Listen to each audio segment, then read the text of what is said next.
All right, there we are. Welcome to you, friend. It's good to see Hey, you. bud. Let's first let's give some folks some background as to how we know each other and why you're guest number one on here. And we met during grad school when I was at Concordia St. Paul, and you were a professor in three of my classes. And we hit it off from there. And you were kind of one of the first people that looked at me and said, "Hey, I believe in what you're doing, and I think you've kind of got a Awesome. future here." And I thought you were the perfect guy to come on here and be number one, especially since we're going to talk about like independent writing and Yeah. how that goes. You're my guru, so hey, Hey, you're buddy. or I you're, appreciate you're the lead, you're the lead off man. it. All right. That'd be all right. I'll Ricky Henderson the shit out of it, son. there, there you go. So, I mean, hey, the new blog though, we're going to talk about that later and everything, and let you talk about your work. But man, that's kick ass. That's a heck of an idea. How'd that come to you? Poverty House. Well, Yeah. I started it as just another lit journal. I've had several, and I started out thinking, it has to be a print journal, because at that time I still didn't realize that most of anything worth reading is found online anymore. Hmm. Honestly, Yeah. if you're talking about cutting edge, writing that can really move you in ways that maybe the big five publishers just don't care about, don't have a market for. Then I realized I had better readership with online journals, and I had some good luck there. And then um, I had recently let go of Revolution John, which was the last um, journal that I was working with. And Anthony Neil Smith took that thing over, and he's running with it like a scalded dog, Yeah. And He for some is. reason, though, as soon as that happened, I thought, I didn't like instantly miss it, but there were just things I was wanting to do that I just felt like I wasn't able to do with Revolution John at that time. And I think in the back of my mind, I knew I wanted something besides just a regular lit journal. Yeah. Um, but I started it off as that Poverty House. I had the submission manager, and I published 5 or 6 stories, I guess. And then I remembered that back in the early noughts, like 2004, somewhere through there was a website that was more or less just guest blogging. And I'd also been part of one of those as well, probably in about 2014. It was a place called Enclave, and it was just me and a bunch of other writers who would go in, and we had access and we could post, our own things and so forth. So it was very much the same thing as what Poverty House is. Um, and I think that it just developed in that way. I remember thinking, boy, I'd like to have this particular writer. I'd like to have a lot of their stuff here, and Hmm. I did that in the past. Howie Good is a poet, as a prose poet I like real well, and I published a lot of his stuff. And then I thought, well, why does it always have to be that I'm accepting or declining work from writers I already know I like? I'm Yeah. going to, 8 times out of 10, it's going to be something that I'd say yes to anyway. Hmm. And that just kind of led me to the idea that I wanted to make sure the website would do that first. And Wix has that capability. And so I just started inviting writers whose work I like, so they could just post pretty freely. I've got just kind of a disclaimer there, that if any kind of fucked up stuff's put on there, that, somebody let me know, and I'll get rid of it, because I don't really edit anything before it's posted. That's discretion. That's up to the discretion of the writer or the blogger. But that's how the idea came about. Was just I just wanted a collective of writers whose work I liked, and um, a self-sustaining kind of community for just all different types of viewpoints. And I have kind of an eclectic interest in different types of writing and different kinds of writers, so that was a good way to go about that.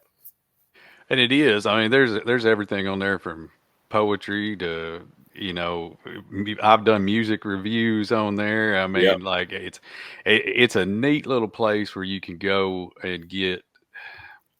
It's like a lit hub for cool people. How's that? Yeah, You know, it does have I the mean, lit thing, don't it? Yeah. you know, and you get there and you're like, oh man, there's a killer poem, or man, that's a great short story, or this guy digs this music, or whatever. I mean, if you listen to a lot of like writing podcasts, they're always like, well, what are you listening to? What influences your Yeah. writing? And you can go there and see it, you know. That's true. That's So, true.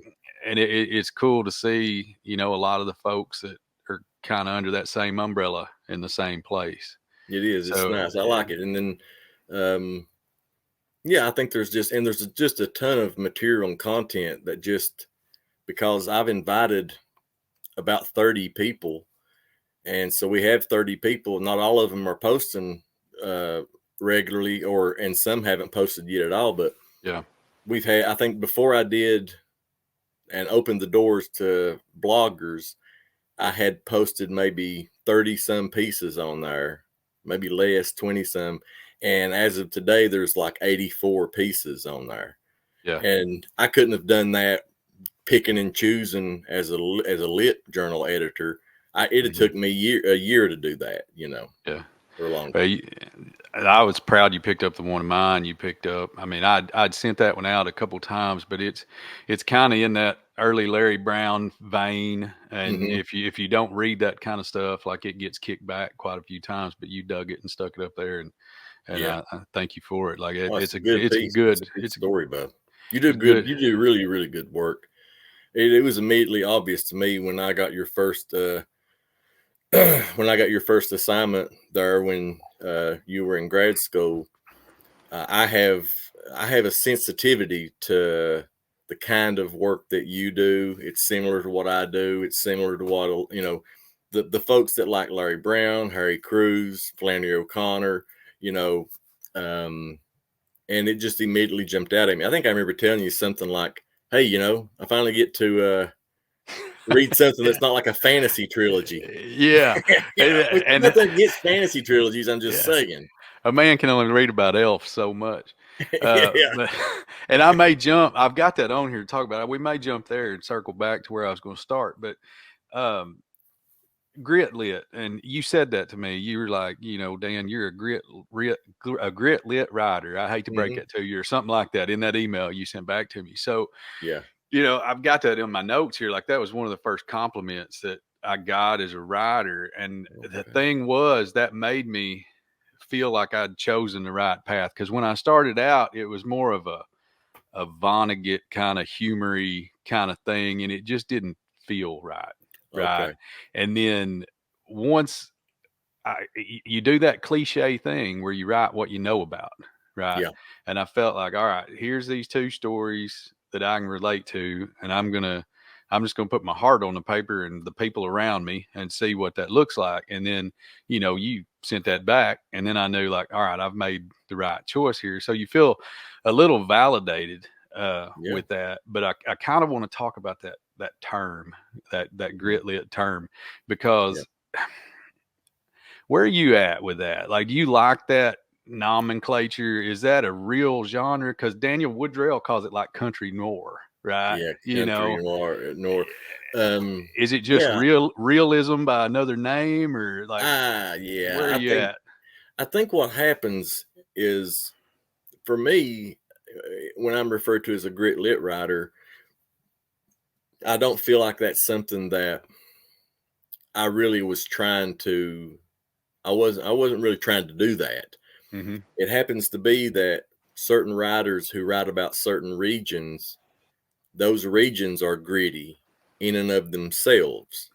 Yeah. And if you're just writing realism that's set in a difficult place where there's violence and there's, you know, drugs and things, it's going to be grit. It's going to be grit lit. So I never felt like that name was something that I don't want. I mean, people might think that I try to sit down and write grit lit.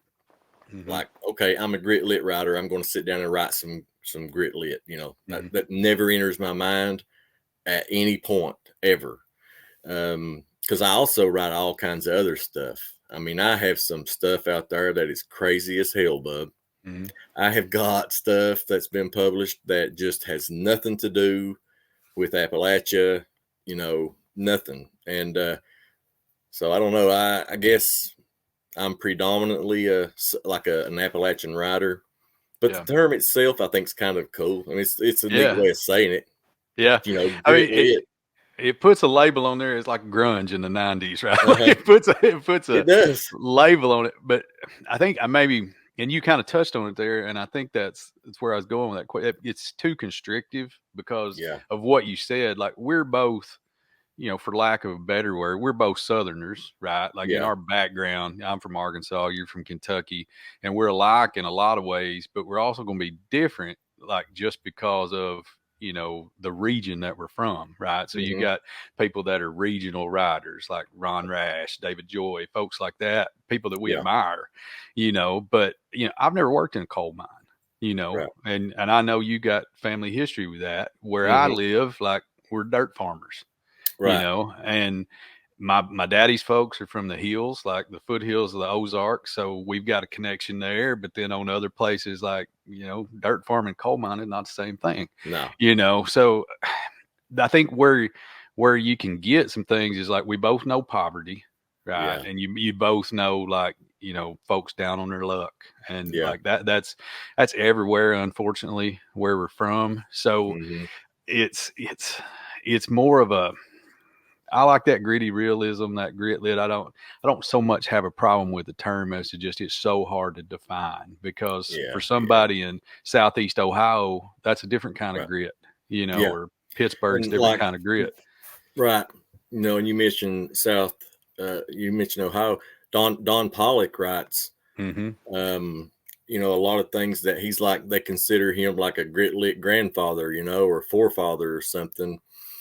But I know that he doesn't have that in mind when he's working. I'm fortunate to know Don, and he doesn't really, like, I think if you'd have asked him the question about grit lit, he's a really, really super quiet guy. He's really shy. And he doesn't dodge questions, but I don't think that he would really even understand why there has to be a label for it. I've heard him say before, I'm just writing about good people, in hard times. And that's how I kind of see it too. I'm influenced a lot by him and his approach to things. And and it's not about like, oh, I don't like labels and shit like that, because I don't care about labels, good or bad. I don't have any, there's some writers who are like, I'm anti-label. Don't try to put me in a corner. Don't try to box me in. I'm not on any kind of mission to define anything at all. But like, for instance, with the Don Pollock's work, I mean, there is no grittier work. If you read Knock 'em Stiff, that's like, you look up grit lit in the dictionary, and the whole entry should just be that entire novel. But he didn't sit down and try to make it that way. I don't know how to say it any other way, except some things that I write fall into that category, some don't. But I don't give any thought to it. And if folks want to call me a grit lit writer, that's okay. I don't have any problem with it. That don't mean, though, that tomorrow I might not write a short story about ghost dinosaurs. Right. That's how I'm going to do it. That's the way I am. I might sit down and write a poem tomorrow. Like, you never know. And I have a book of poetry out that probably half the people reading my stuff, all two of them, don't even know that it's out there, Yeah. And it's, so I read this thing this morning. It's kind of like, sometimes the cosmos will give you something, like, I knew I was talking to you today, but I didn't know when I went online that I would run into this. But this quote kind of goes into what we were talking about. It was actually, ironically, it was on Lit Hub that we were talking about earlier. It's called Thicker Than Water, A Brief History of Family Violence in Appalachian Kentucky. Really? And Angie Romines wrote this piece, and there's a quote in there. And I think it kind of sums up what we're talking about. It says, I keep trying to understand the blood I came from and just how much of it still runs in my veins. And I think that's kind of what I do when I write. Like, and when I talk about blood, I'm talking about the folks around me, even I'm not kin to, like, but the people I come from, I'm trying to figure them out whenever I Mm-hmm. write something. You know, why are we making the decisions we're making in the place where we live, and you know Yeah. what outside forces are making us, you Yeah. know, do That's a that. really good way to go about it, to approach it. Yeah. So, Um, at certain points in my writing career, I became really interested in taking. I wanted the even now, what I try to keep in mind is I'm taking I'm taking characters who are in terrible positions. They're sort of looked down on. You know, people are condescending toward them. But I want to show that I just want to show how much heart and how much survival instincts people have where I'm mhm, from. Because there's a big giant brush that paints Eastern Kentucky, especially in just one big way. And the problem with that isn't most just the obvious stuff. There are people here who are stronger than I don't know. There's just people here who are so strong of character and of will, and I wanted to write stories that displayed that. I wanted to be able to take a guy who might be a drunk and steals from people or whatever, you know, and put that person in a predicament or situation in a work of fiction that gives the reader the chance to see how well they can shine when the pressure is on. mhm, And because half the people I live around are either on drugs or recovering from drugs or in the ground from drugs, for instance. yeah, But that just don't eliminate the fact that those were some good people, you know. yeah. And I don't know. There's something about that. I want to show that. That's what I've tried probably since my first novel, Brown Bottle. From that point forward, that's what I've kind of tried to do when I write about the area. Yeah.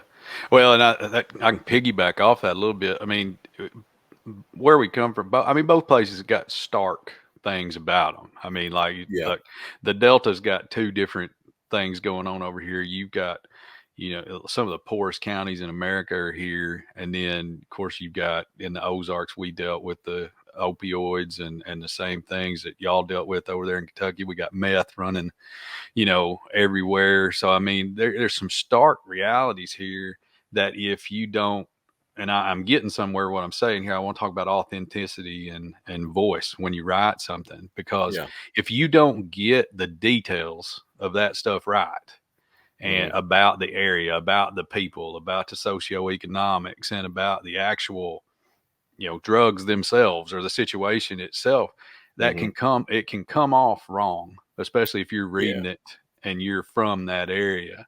Hmm. So I went back last week and I read Winter's Bone and rewatched it, and man, Woodrell does a great job with that, because I mean that's, and David does too. David Joy does, you do, Hmm.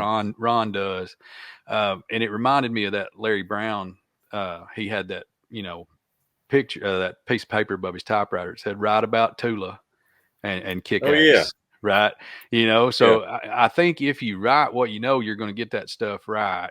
And Hmm. when people try to dip into these areas that are kind of from outside, that's tricky. So, I mean, you got to have that voice right, Yeah. and kind of know your characters to get Yeah. there. So, what do you how do you do that? How do you do that well? Do you have a running dialogue in your head of how you've heard people talk, how you've seen people act, or like what's your well you draw on there?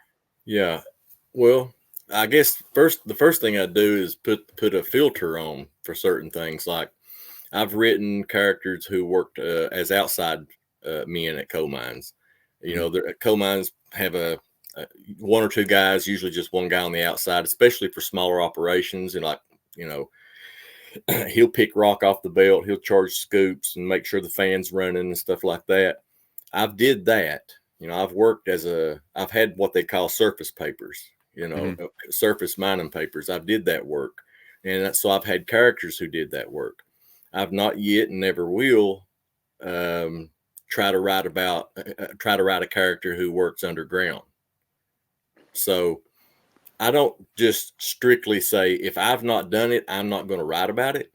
Mhm. But if I tried to write a character who worked underground in the mines, it would not be authentic. And everyone that read it who had never been in the mines would think it was authentic, except the guys and gals who were. And I do not want somebody reading my stuff and saying, you know, it's real obvious this guy's never been under the mountain. Yeah. So for me, it's a matter of not just writing what I know, because I actually know enough about an underground operation. I could write about it, but I wouldn't be able to put those unique little quirks that I can put in. Like when I wrote the character who worked outside of the mines picking rock and stuff, I remember writing something to the effect of he had a yellow piece of chalk, and as the belt would come through, if he saw a tire in the belt, he would mark it with the yellow. And those belts go by pretty quick. And I'm talking about like one of those small operations with just one belt of coal coming out. And you're picking rock off. And as you're doing that, you're watching for tires, and you hit it with the yellow piece of chalk so that when they look, they know where to go to repair the belt more quickly. There's little things like that inside the mine that I don't know anything about. And so the person who would read that and know it was unauthentic would be the person who would notice I did not include any of those details. Yeah. It's not. So for me, like I said, the write what you know is all right. I'm so big on discovery as a writer. That's why I don't always just write what I know, because I like to discover things while I'm writing something. But as far as authenticity and that kind of stuff, and what I have in mind when I'm approaching that kind of literature, I just want to be able to write about it from a place that is authentic's not really the right word I'm looking for, but I want to be able to write about it in a way that you can tell that my heart's had some, my heart's been in it before. Yeah. Yeah.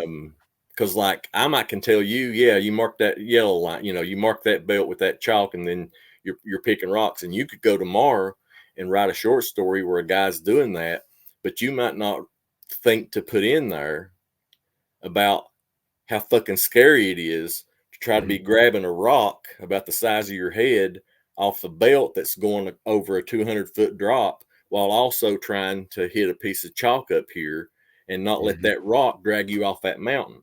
That fear, that type of fear that you'd be able to describe in that story, it's not something that you can do unless you felt it. Yeah. And so makes it kind of palpable, really, for whoever's reading it. Yeah. Yeah. My wife talks about there's a movie coming out. I can't remember what it's called, but Hilary Swank's in it, and she's doing a Southern accent, and it's god awful.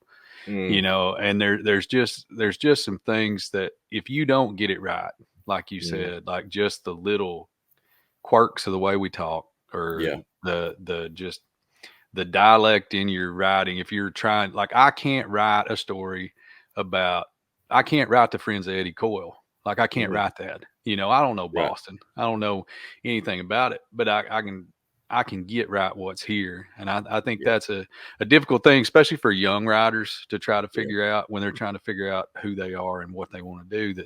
That's I wrote a story one time. It actually got published, but it was called Michigan is for Lovers. Right. And it was about me and my wife going up there on vacation. And while it was good, I don't feel like it was some of the best stuff, that I ever did, because I was just kind of drawing from around me instead of being like a part of that place.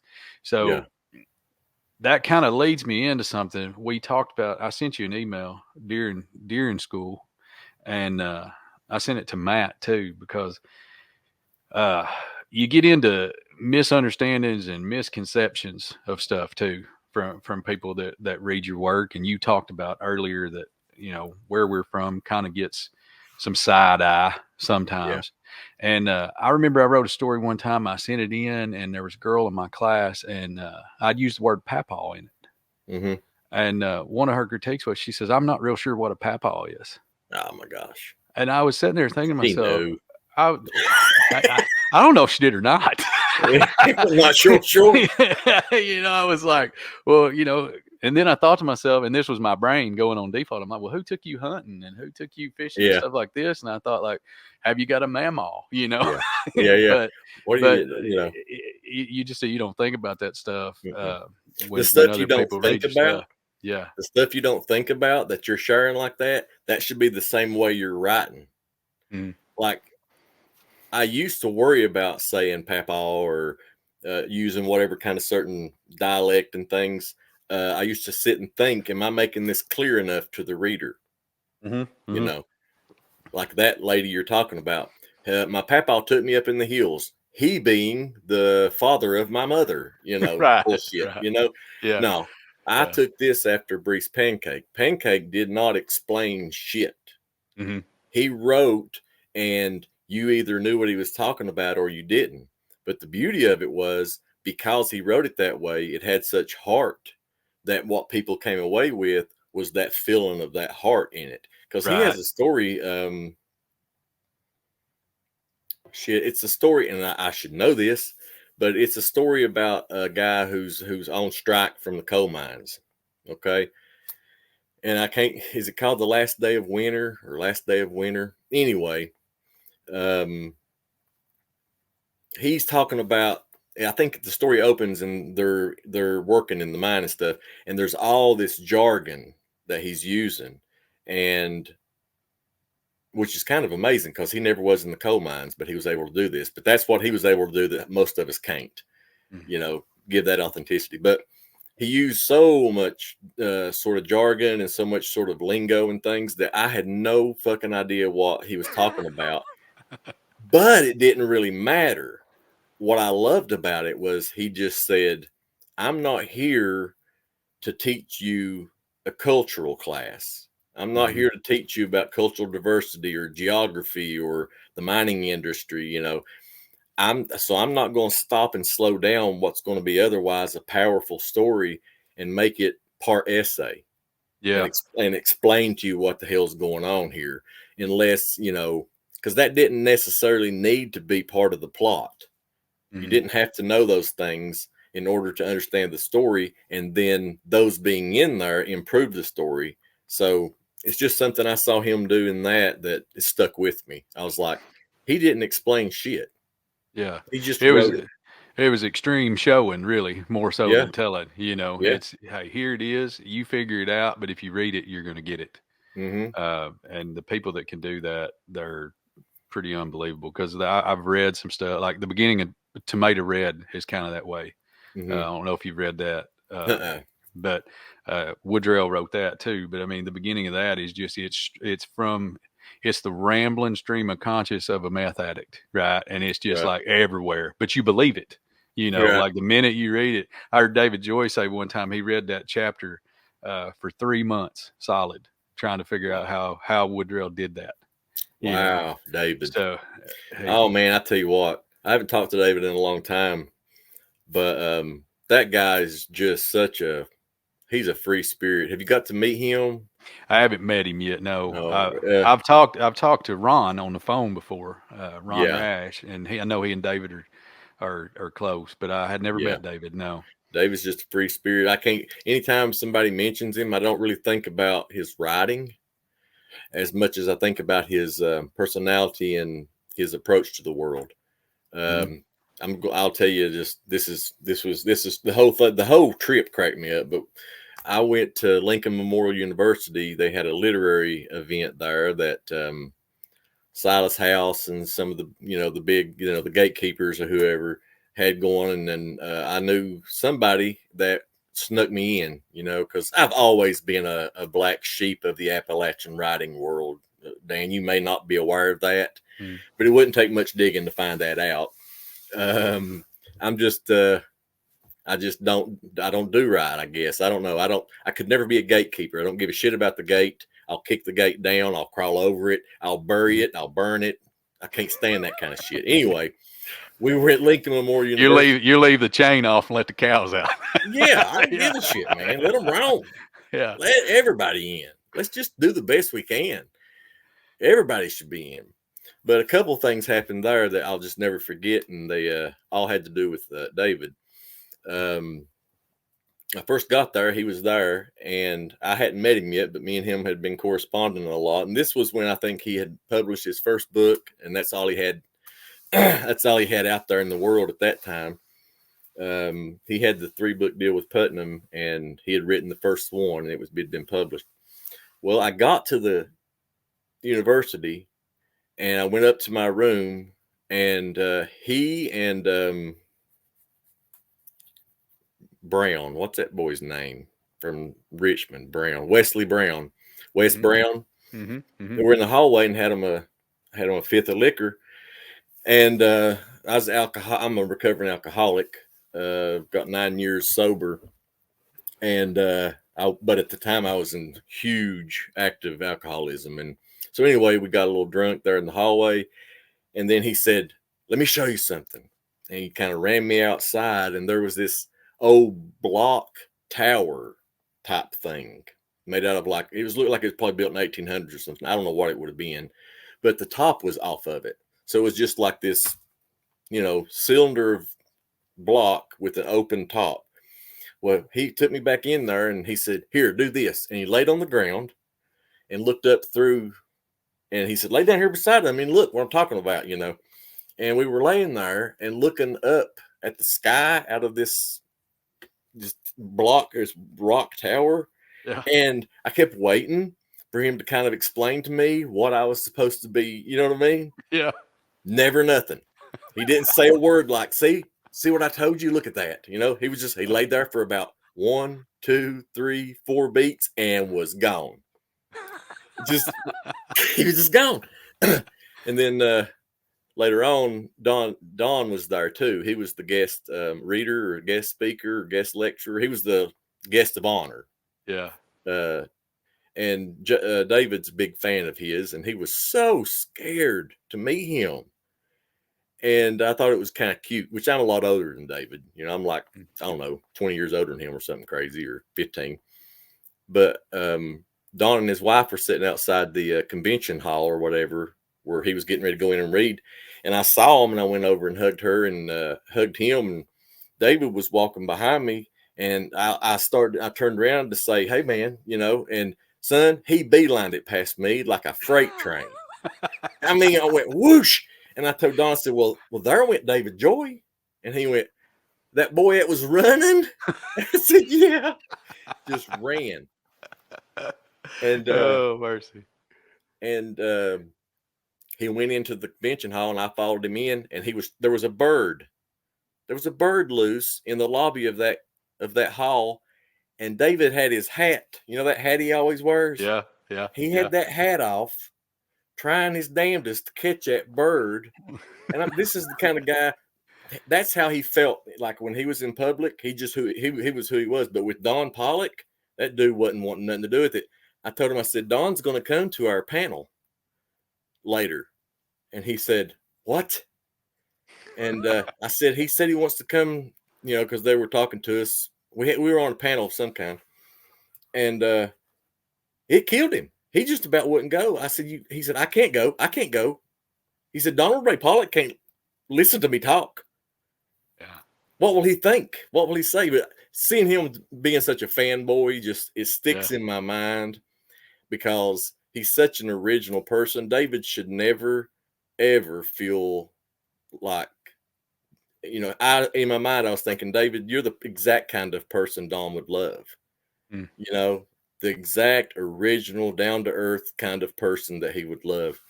And I think eventually he did, catch up with him and get to talk to him and stuff. But that's just, when people say David Joy, I think block tower, trying to catch a bird, scared to death of Don Pollock. Then I think about the book he's written. I did. I had a moment. It wasn't that crazy, but I mean, same family tree. We had an assignment where we had to, you had to interview a working writer. Yeah. So I sent off to David's people, and I didn't get anything back. I think he was writing the one that he just put out. But I thought, well, I said, fuck it, I'm going to send one to Ron. Mm-hmm. So I knew he worked at Western Carolina, and I thought, well, I'm just going to send it to his email and maybe he'll Sure. reply. So I emailed him. I told him, what I want to do. And he said, thank you for the reply. He said, I can't email you, but he said, you can call me if you want to. And Okay. you could knock me over with a feather. I was, Oh, I was like, but he was so generous. I called him. He talked to me for an hour, and wow. the I've whole heard he's night, that way. the whole night before, I kept telling my wife, I'm like, I'm gonna talk to Ron Rash tomorrow. Like Yeah. I can't wrap my head around it Yeah. because, and that I'm gonna lead this into my next question because uh, he wrote Burning Bright, that collection of short stories. Ron Yeah. I did, love it. and Hard Times.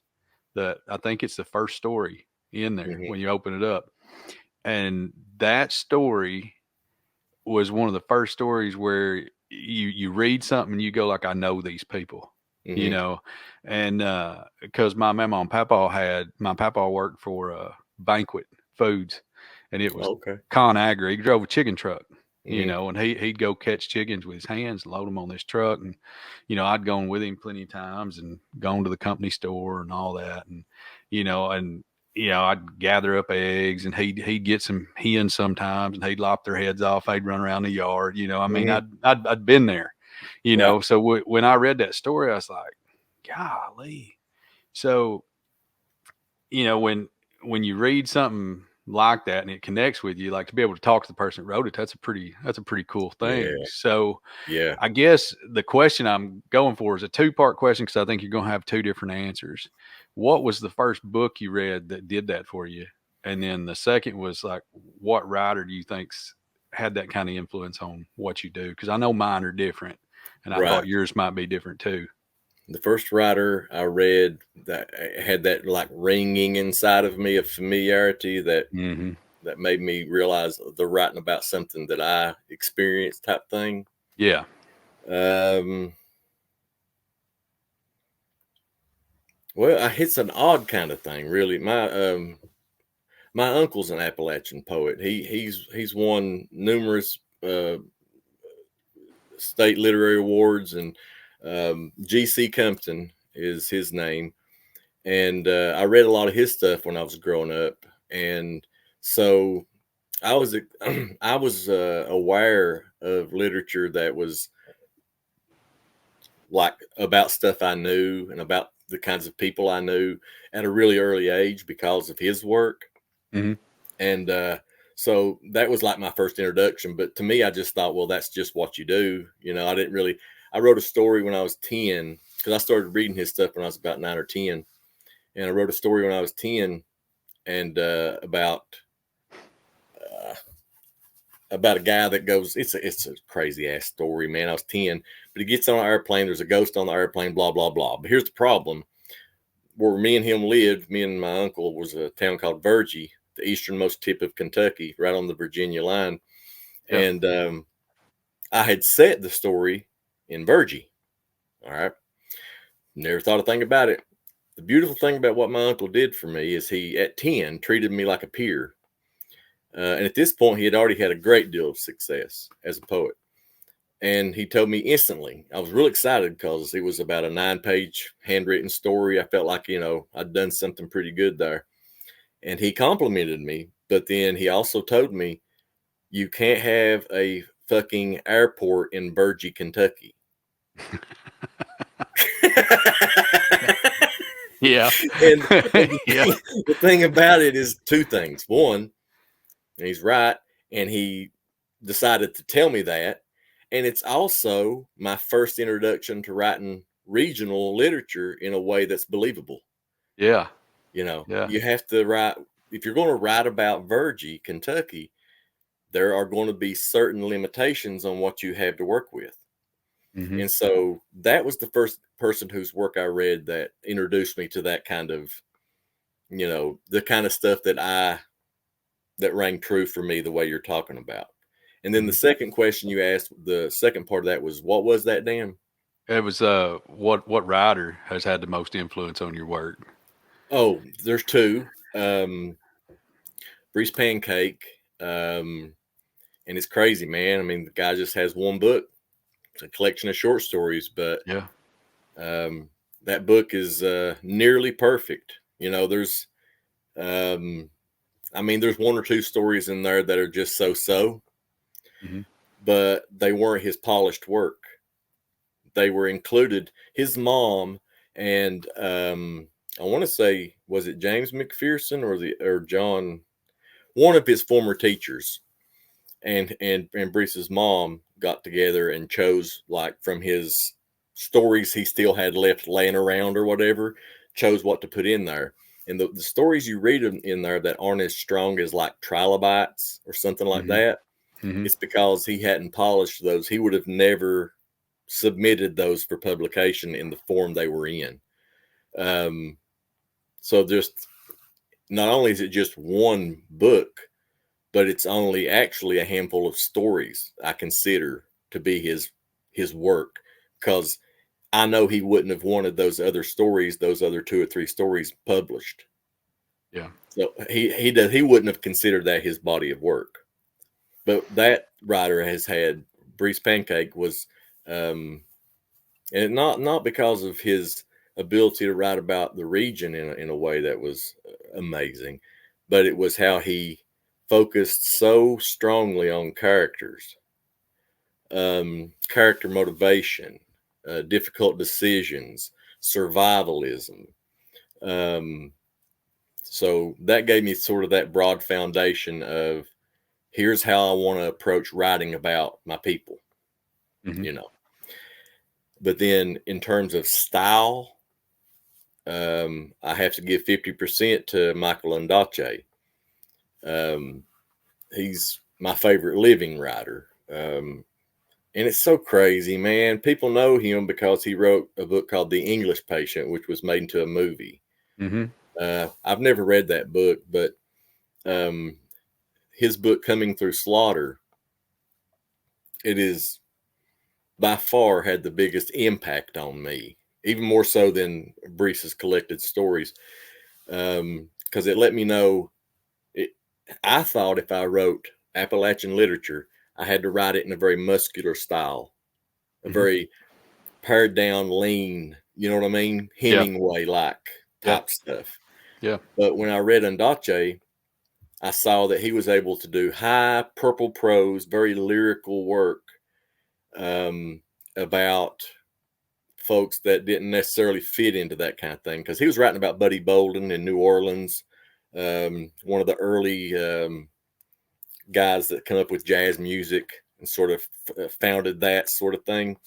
And to write about that in such a high lyrical way, I wanted to do it instantly. I felt like it was something that'd be fun and challenging to write Appalachian stories with very high lyricism, a Mm-hmm. very, very lyrical style, and very, like, purple prose being supposedly, don't do that. Readers don't like that. And you know what? For marketing purposes, absolutely. I imagine if David were to write his next novel in that style, they would throw that back at him so fast, it'd be like a ninja star coming at him. You know what I mean? Mm-hmm. Mm-hmm. Because that's not Mm-hmm. marketable. Okay. Yeah. And David wants to make a living as a writer. So, he's probably not going to do that. But what I did with my first collection, The Same Terrible Storm, that is my best book. I can write till I'm 90, and that's still going to be my best book because it blended those two things. And it's so satisfying to just allow yourself, because you hear, that term, purple prose. Don't Mm-hmm. make stuff so inaccessible. Don't sit and describe, this to the point where, and put metaphors in on top of metaphors and symbolism, and build all this stuff up for like a scene that takes, 3 pages for a guy to get across the living room, Yeah. Well, that's nothing more than somebody telling you, you can't do that. Well, I Mm-hmm. will fucking do it Mm-hmm. every time you tell me not to. Simple as that. Yeah. And I did it, and it worked real well for me. Because somebody could tell me right now, your first book, The Same Terrible Storm, it was published in 2012. That is the shittiest book I've ever read in my life. And it's the only one of my books that if somebody tells me that about it, it doesn't faze me because I know they're wrong. Yeah. But Yeah. that's the only book. And it's because those two influences, Pancake and Ondaatje, combined in that book. And I really kind of regret I didn't stay in that same headspace as a writer. I would have liked to have produced more of that kind of work. The novel I'm writing now, I was working on some chapters of it, and I started thinking maybe I can go back in and pick some spots here and there and sort of expand and insert some of that purple prose in. I'm going to have to work that muscle some more because I've lost it. Yeah. You know?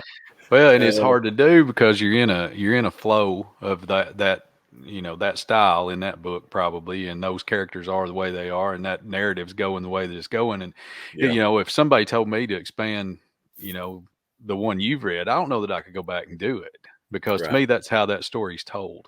Yeah. It feels like cheating to go back and do that, honestly. Yeah, it does. Or but like there's you're trying to fluff out word count or something. Yeah, to get it to 60 so they'll publish it, but which I think we can have a whole other conversation about books being too damn long.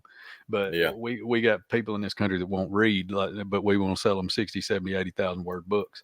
Barry Hannah could do that. He could take a story about a down on his luck guy fishing and farting on a dock. Yeah, and turn it into a story with purple prose in it, and just absolutely poetic. Yeah. And I mean, I've got Long Lost Happy here. And whenever I get in a rut, I'll read a short story or two out of there just to watch him work, man. Like he could dance. Yeah. So, I mean, and that proves that you can write about the places we're talking about writing about, and you can do it in a way where you can do both. Absolutely. Paget Powell is another writer who can do that real well. If you read Paget Powell. No, I haven't. I need to. Yeah, he won like the Southern Book Circuit serial, whatever. I don't even know what these things are called because I gave up on all that a long time ago. But the Southern Book Circuit Critics Circle Award. Fuck. You know what I'm talking about, Dan? The Golden Globe. Yeah, he won the Golden Globe.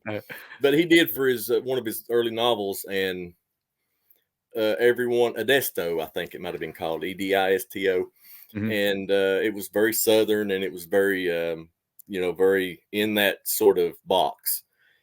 And the dude pretty much never wrote another thing like that.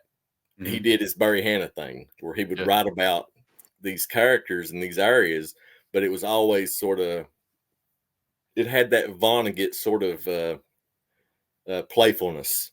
You know what I'm talking about? Almost an absurdity to it. Well, yeah, there's definitely absurdity to some of his stuff. But that's a guy you might like to read just to see what we want to do. And I'm talking, like me, you, people who write and trying to do with our areas and our region, our people, what we're trying to do with.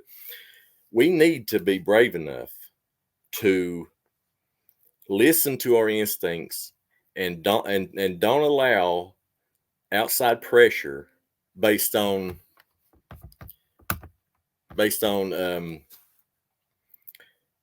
anything. Don't allow outside pressure about what you should write as a regional writer influence anything you do.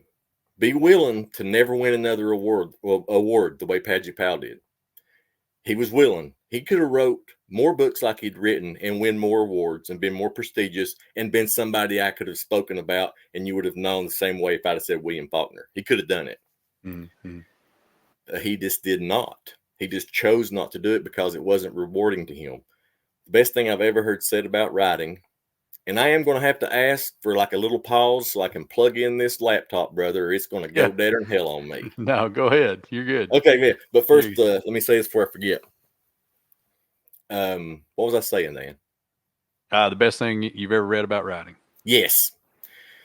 Do you write to impress other people, or do you write to express what's in your heart? Nothing's ever been said better about writing. I'm going to plug this thing in. Yeah, you got it. You got it.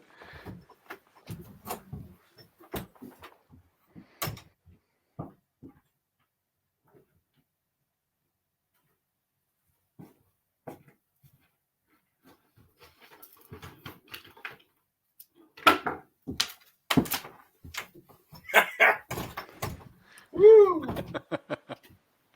I feel like we're hitting our stride, brother. Yeah. Huh? Yeah, we're there. We're We're there. You get her there. plugged in, we'll keep going. Yeah. So Yeah. Do you write to impress other people, or do you write to express what's in your heart? And you have to ask yourself that truly and honestly and answer it honestly. yeah, I think that's the issue going on. There's so many. I'm kind of hoping that publishing goes the way that the music industry went. Mm-hmm. Where you can the independents and the self publishers can kind of shake that tree a little bit, because a man can only read so many stories with an 8-word title that starts with "the." Yeah. Like it's always like the man at the end of the world with a spoon in his shoe or something. It's Yeah. Yeah.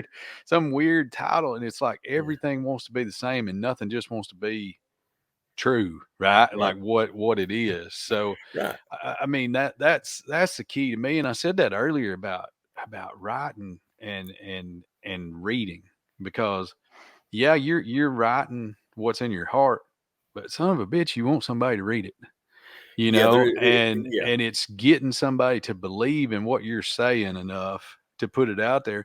And I'm not saying we're arrogant, but I think all writers are arrogant to a point, because I mean we're the smart asses that are going, I'm gonna write something, and by God, you're gonna read it, Yeah. I'm writing something but important enough that you need to read it.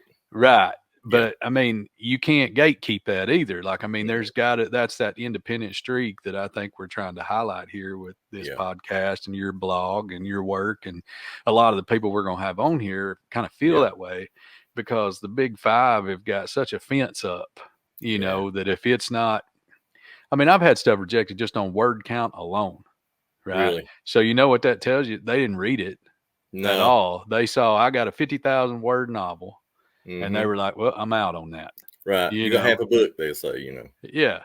I mean, every book I read tends to be 250, 260 pages, Yeah. I've you read know. books longer than 300 pages, but I don't think one should ever be written, honestly. It wouldn't hurt my Yeah. feelings a bit if every book written from now till never would never went over 300 pages. If you can't say it in 300, maybe you can't say it, but you read David Foster Wallace, for example, though. Mm-hmm. He's not trying to write a novel. Right. He's doing this encyclopedic approach. Mm-hmm. He's going reverse minimalism. They Mm-hmm. actually have a term for it, but I can't think of it. Maximalist, Yep. Yeah, that something to would that work. effect. But it's what Pynchon has done. It's what David Foster Wallace done. It's what Gaddis did with was it Jr. Anyway, Mm-hmm. or yeah, just these big clunky books. You don't accidentally write 1,000-page book. Right. You have to, at some point, you have to say to yourself, I'm going to try to write a fucking long book. Mm-hmm. Mm-hmm. You have to be making that decision. Yeah. And so is that more of an artistic move, or is that just, I want people to know I can write 1,000-page book? Are you writing to impress, or are you writing to express? I mean, Yeah, exactly. And I at look, the end of the day. and I'm not like, my undergrad's in history, and I understand that if you're writing nonfiction, you might have to write an 800, 900 page book, depending on who Yeah. you're writing for. But as far as fiction goes, man, if you can't tell a good yarn in a quick amount of time, you're going to lose people's Yeah. attention anyway. And Yeah. I think, yeah, I think some places instill that in people, and you get a lot of bloated, just crap, You do. You do. and You know, people will go nuts for it, but it's not for me. right. Like I read The Recognitions, and I think that was by William Gaddis. I could be wrong about that. I sometimes get him and the other guy confused that wrote Almsetter's Luck, and I might be saying that title wrong. A lot of the modernists and a lot of these folks that I can envy their ability to have 1,000-page book. Like for instance, Lonesome Dove's like a 900-page Hmm. book, but my God, not everybody's Larry McMurtry. That's right. I Yeah. can't think of another book I've read that's been of that length that was okay. You read 1,000-page book, you finish it, you felt like you've read 1,000-page book. You felt like I Correct. have accomplished something. I'm going out and I'm going to have something to eat. I'm going to celebrate a little bit. Yeah. But Yeah. when you finish Lonesome Dove as an example, it's just as normal. You Hmm. feel just as satisfied. You don't feel like you've had to work yourself to death. And to me, there's no better magic trick in the world. I think that book had to be that long, and that's about one of the only ones I would say that about. Hmm. Um, And then he turns around and he gives you the last picture show, yep. which is just a tight little Yeah. thing, and it's got so much going on in it, you feel like you've watched a movie by the time Yeah. you got done with it. So, I Yeah. mean, that's talent when you can do both. I Mm-hmm. mean, just to give people everything in 600, 700 pages and then give them the same amount in 280, I think Yeah. the last picture show is. I mean, yeah, there's an issue we've got to solve there to where Yeah, there is. we can get books in people's hands. And I think the other thing it's got to be relatable to folks. I think that's going to have an influence too, because like you, I try to read one quote unquote good book every Yeah. year, you Yeah. know. And I remember reading a couple years ago, I read The Idiot. Right. Um, uh, is it Boutman, however you say her name? Oh, And Elif or El, yeah, I know what you're yeah. talking about. And I read that, and it started out, and I thought, all right, I see what she's doing here. Yeah. You know, a quarter of the way through, all right, I see where we're going.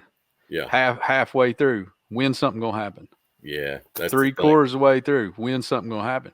And I finished it, and I felt like somebody robbed me of 4 days. Yeah. You know, Could have been reading something else. I'm so picky when I choose books to read now because of that happening so many times. mhm. Um, Well, I read it's Diaz in the Distance, and it was great. You right. know, so I mean, both books nominated for big awards, and Yeah. I, I don't know. I couldn't judge one of them things. I need to be more Nah. on that Appalachian Golden Globes or whatever we were Yeah. talking That about. Golden Globes. I can't. I don't know. I was nominated one time, and I was nominated for the Chaffin Award the same year that Don was nominated for it, and it was his shit, man. The one they made the movie out of. Why can't I? God, Yeah, Don, I'm sorry, buddy. Devil all the time. Devil all the time. It Yeah. was Devil all the time up against my first book that I was telling you about that I'm so proud of, and he Mhm. got, of course, he won, rightly so. But that's the only time I've ever been nominated, and the best thing that came from that, I would rather have it went the way it went than to win because I got to go. I went to listen to the reading and when he got his award and stuff, and that's when I met him. So I might not have. He probably wouldn't have came had he not won. That's just kind of how Don is. He wouldn't have wanted to go to that public event if Mhm. he hadn't have won. So I only met him because I lost Mhm. when I really won getting to meet him. But that's the only time I've Yeah. ever been nominated, and that's probably the Yeah. only time I'm ever going to get nominated. I don't really mind that too much. I'm 47, and I think I've got to the point where if anything like that was going to happen, then it would have happened. And I'm real super happy with having the readers I have, writing the books I'm writing, having the publisher I have who's willing to kind of go out on a limb with me. Because I Mhm. write a lot of Appalachian stuff, man. It's got witches in it and magic and shit. Yeah.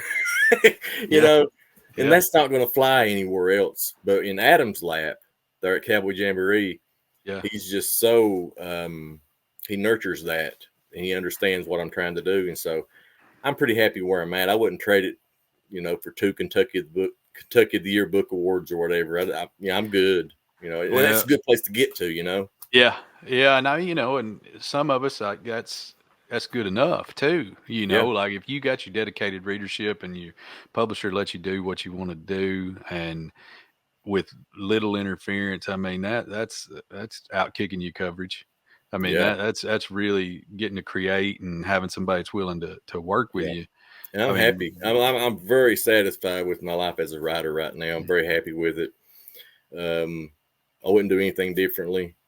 Um, this book I'm writing on now, though, and I don't know what kind of time you've got me on here, bub. I got you whenever you need to go. I know you got an appointment here coming up, and I only got one question or so left. So you talk about whatever you want to. Yeah, let's see. I don't know. I guess what I really like about seeing folks like yourself who not only are writing the stuff I think is important personally to me as a person and as a writer, but you're coming at it with sort of this. You're not a sellout, and it's unusual for somebody to be come out of an MFA program. Let's be honest about it, okay? Come out of an MFA program where you're kind of taught to write popular literature. Yeah. Unless, of course, you land in my classroom where I'm never going to ever talk about popular literature. I just ain't going to do it. Yeah.